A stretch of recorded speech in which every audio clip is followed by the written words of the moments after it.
money laundering is an essential tool for criminal organizations and for terrorist organizations because they have to have funds to be able to operate. So, in that context, not only groups but individuals who want to launder money are going to do so by any means available to them.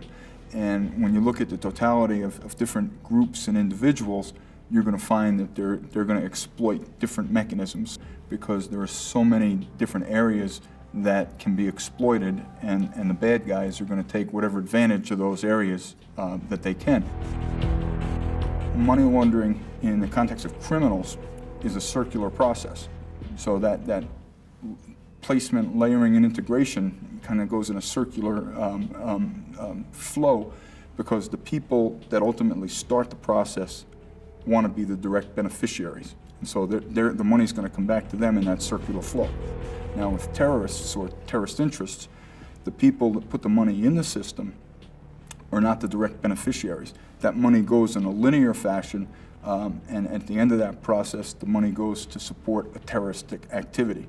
And so that process is a little bit different, and that's one of the distinctions between money laundering and money laundering for terrorism. The Carnival Ice Cream shop was located in Brooklyn, New York, and it turned out it was an illegal money remittance business in addition to being an ice cream shop. Their income for that ice cream shop for a year should have been about $185,000.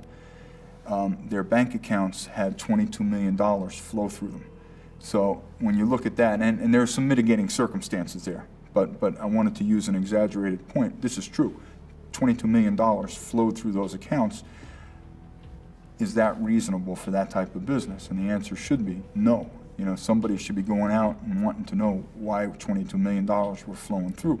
And in that case, the business was functioning as an illegal money remittance business so that certain people of certain ethnic persuasions were able to go in there to wire money back to their families.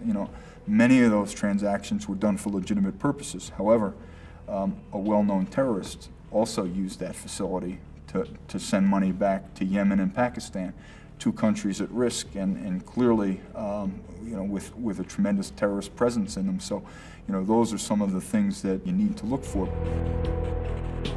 The businesses that concern me are the illegal money remitters, like the example of the Carnival Ice Cream shop, where they're not registered or licensed, and in all likelihood they don't have an anti-money laundering program. If I'm a bad guy, that's the venue I want to go. I want to find that type of shop and funnel money through them, because I know that they're not going to be filing currency transaction reports, and they're not going to be filing suspicious activity reports. If I'm a money launderer, I want to be very conscious of the fact that I want to avoid having a bank file a suspicious activity report.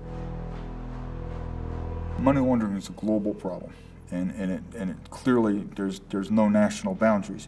Shell companies are a tremendous vehicle for money launderers. A lot of times shell companies come from the United States. We have a tremendous problem in the United States with shell companies.